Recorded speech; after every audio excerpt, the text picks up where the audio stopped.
একবারে নিশ্চিহ্ন করে দিব তোমাকে। সেটাও বিএনপি। আসসালামু আলাইকুম রহমতুল্লাহ। প্রিয় দর্শক, ব্রেকিং নিউজ। রাজারহাটে বিএনপি নেতা জামাত ইসলামকে নিশ্চিহ্ন করে দেওয়ার হুমকি দিয়েছে। প্রিয় দর্শক, চলেন সেই ভিডিওটি আমরা দেখে আসি। এরপরে কঠিন প্রতিবাদ জানানো হবে সারা বাংলাদেশে জামাত ইসলামের নেতাকর্মী, অনলাইন অ্যাক্টিভিস্ট, সমর্থক যারা যে যেখান থেকে ভিডিওটি দেখবেন, কঠিন প্রতিবাদ হবে। সবাই ভিডিওটি শেয়ার করে সবাইকে দেখার সুযোগ করে দেন। একবারে নিশ্চিহ্ন করে দিব তোমাকে। সেটাও বিএনপি। টানি ছিঁড়ি ফেলবো, একবারে টানি ছিঁড়ি ফেলবো তোমার। সেনো তুমি চলো, তোমার খারাপ খুব সাহস দাও আমাদের। একবারে নিশ্চিহ্ন করে দিব তোমাকে। কি বালের কথা বলো তুমি? সেটাও বিএনপি।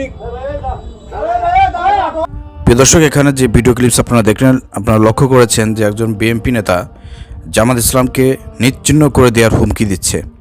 আমরা এই নেতাকে বলতে চাই, এই গত 15 বছর ধরে কোথায় ছিলেন, কোন গর্তে লুকিয়েছিলেন? সারা বাংলাদেশে যে আপনাদের নেতাকর্মীদেরকে, জামাত ইসলামের নেতাকর্মীদেরকে আওয়ামী লীগ সরকার যে জুলুম নির্যাতন করলো, মিথ্যা মামলা দিল, হয়রানি করলো, তখন আপনি কোথায় ছিলেন?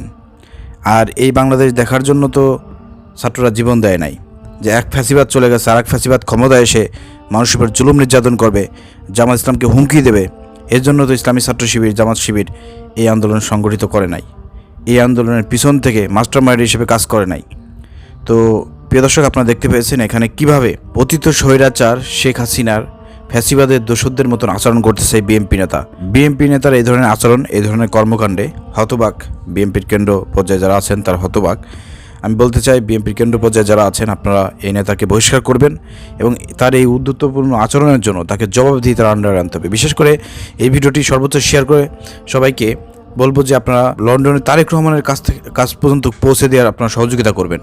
কারণ এই ধরনের ভিডিও যদি সোশ্যাল মিডিয়ায় ছড়িয়ে পড়ে, তাহলে দেখা যাবে যে বিএনপির কেন্দ্র পর্যায় থেকে এই নেতার বিরুদ্ধে একটা অ্যাকশন আসবে এবং দলীয় শৃঙ্খলা ভঙ্গের কারণে সে বহিষ্কার হতে পারে। স্থানীয়ভাবে জামাত ইসলামকে বলবো, এইসব নেতাদের খপ্পরে পড়ে ফাঁদে পা দিয়ে আপনারা তাদের সঙ্গে ঝগড়া জুজ্জাল ভেজাল টেজাল করার চেষ্টা করবেন না, এতে সমস্যার সৃষ্টি হবে। এছাড়া আপনারা জানেন যে প্রত্যেকটা থানা, প্রত্যেকটা জায়গায় বিএনপির এখন আধিপত্য বিস্তার চলতেছে, যার কারণে বিএনপির লোকজন এই ধরনের হুমকি দেওয়ার সাহস পাচ্ছে। দেশের জনগণকে বলতে চাই একটা কথায়, আগামী নির্বাচনে আপনারা সিদ্ধান্ত গ্রহণ করবেন যে এক ফ্যাসিবাদের পতন ঘটাতে 2000 ছাত্র জীবন দিয়েছে, আবার এমন কোনো ফ্যাসিবাদকে আপনারা ক্ষমতায় আনবেন কিনা যারা ক্ষমতায় আসার সঙ্গে, ক্ষমতা এখনও আসে নাই, দীর্ঘ 8 মাস হয়ে গেছে, আপনারা দেখতে পেয়েছেন সারা বাংলাদেশে এই বিএনপির কর্মকাণ্ড আপনাদের চোখের সামনে সংগঠিত হয়েছে, নিউজ পত্রপত্রিকায় সব কিছুতে আপনাদের চোখের সামনে। অতএব আপনারা সিদ্ধান্ত নেবেন আগামীতে আর শেখ হাসিনার মতন কোনো স্বৈরাচারকে আপনারা ক্ষমতায় আনতে চান কিনা। যদি আনেন, তাহলে আমি বলতে চাই, বিএনপি যদি ক্ষমতায় আসে আগামীতে, সোজা সাপটা কথা, আওয়ামী লীগ 17 বছর ধরে কী করেছে?